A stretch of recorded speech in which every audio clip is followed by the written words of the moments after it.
Audio Jungle.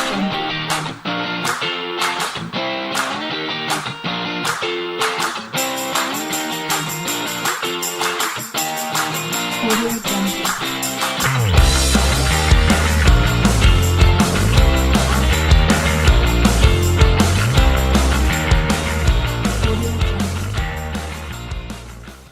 Right, welcome to all the hubbers out there. We're at the beautiful Wingate Country Club today, and we're going to talk about some interesting scenarios when you've missed the fairway. We've hit the tee shot, we're on the first hole here at Wingate Country Club. I've missed the ball to the right hand side and my ball has finished slap bang behind the tree. And the interesting thing is, what do I do in this scenario? We're going to talk a bit about shot shaping from this specific lie, and also what probably the percentage play should be when you're in this position. Now, someone like Yuri, for example, it's quite interesting to always find out what his perspective is, what he would do in a shot like this. Go for it, lay up. What would you feel, Yuri, would you normally do in this type of scenario? Coach, you know what the thing is, for me, I think I'm like everyone else. We think we're Tiger Woods. Even though we should play it out safe, I'm going to give it a bash and give it a hook, try and go for the green, straight up. Now it's interesting to hear Yuri's comments there, because I would suggest when you want to attack the shot and when you want to take the shot on, you've got to know how to play the shot, and that's what we're going to discuss now, is talk a bit about shot shaping from this specific scenario. Now, as you'll notice, looking from behind, you're going to see that the ball is directly positioned behind the tree. So from where I'm standing, there's no ways if I address this golf ball looking towards the flag, I can see a part of the green and basically the left hand side of the green, just a fraction, but I can't really see the flag from where I'm positioned now. So the interesting thing is, how do I approach a shot and what do I basically do? So we're going to go from here now and talk a bit about either hooking the ball around the tree or playing a fade shot from left to right around the tree. Obviously it also depends whether you're a right-handed or a left-handed player, but we're going to talk about hooking it around the tree and also how to fade it around the tree. Right, hubbers, we spoke about our scenario that we found ourselves in position here behind this tree, and now the question is, what am I going to do? If I want to shape the ball from right to left or from left to right and actually attack the flag or just go for the green, you need to know what to do for that ball to actually get that specific spin through the air and turn towards the target.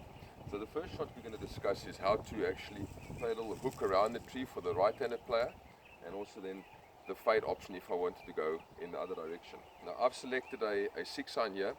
I'm roughly about 170 meters away from the green, and because it's going into winter time now, the fairways are getting a bit firmer, the grass is not as thick as what it normally would be in summertime, so the ball has got a very good chance to actually roll quite a long way once it's actually past this tree. So let's first talk about how to shape the ball from right to left in this specific scenario.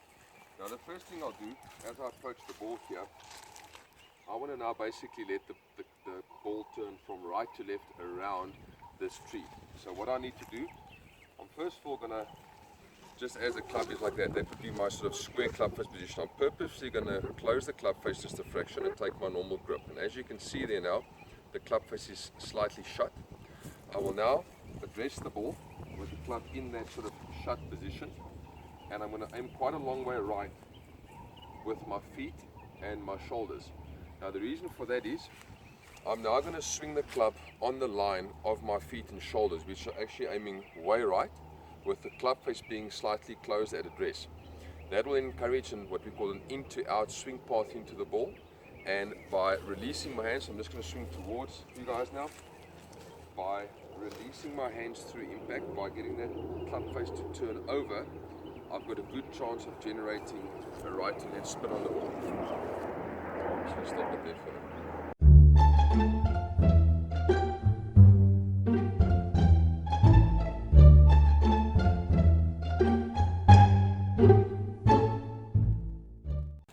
Right, so now that we know how to set up for the ball to basically shape from right to left in the air, we will now talk about if I wanted to fade the ball around this tree and aim to the left hand side of the tree. Now the first thing I would do is the exact opposite. I'm going to actually open the club face ever so slightly and then take my normal grip. I would purposefully hold a little bit tighter with my left hand.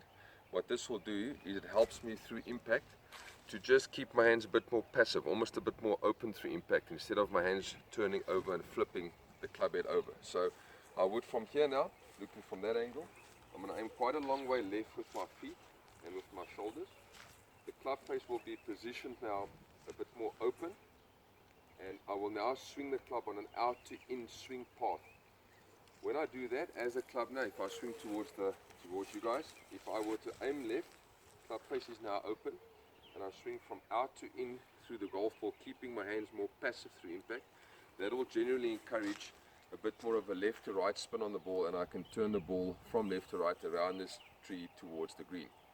Now personally, I'm a person that prefers to actually play the hook shot than the fade shot. I've got more control when I play the hook shot, so I'm going to go and try and turn this ball now from right to left around this tree. Let's give it a bash and see if we can pull off the shot. So as I mentioned, club face slightly closed, just aiming to the right hand side of the tree. The feet and shoulders are going to be aiming quite a long way more to the right. The club will be moving on an in to out path, from in to out, with my right hand releasing quite aggressively through impact. So by doing that, I would encourage a right to left spin on the ball, and hopefully turn it around and get it back as close to green as possible. So let's give it a try.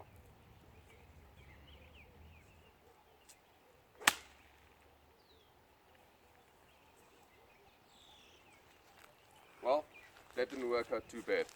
As you can see, the ball turned around the tree very nicely. I finished up between the two bunkers in front of the green, and I've probably got about a 15-20 minute pitch to the hole. So maybe I can sneak away with a par on the first hole. Okay guys, so the coach let us know what we have to do now, how we should play it. Again, like I said earlier, I'm a Tiger fan, so I like to go for it. I don't like to leave anything for chance, so I'm going to try and do that same punch hook that he just did so well, and see if I can pull it off. I'm going to follow the same instructions he said. Keep the face closed. The tree looks really dodgy, but yeah.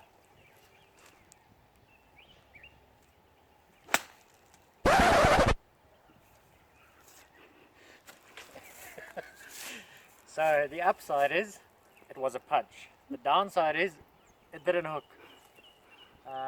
I should probably just signal coach. He's waiting for my ball on the green. So yeah, don't do that. Listen to coach. Audio Jungle.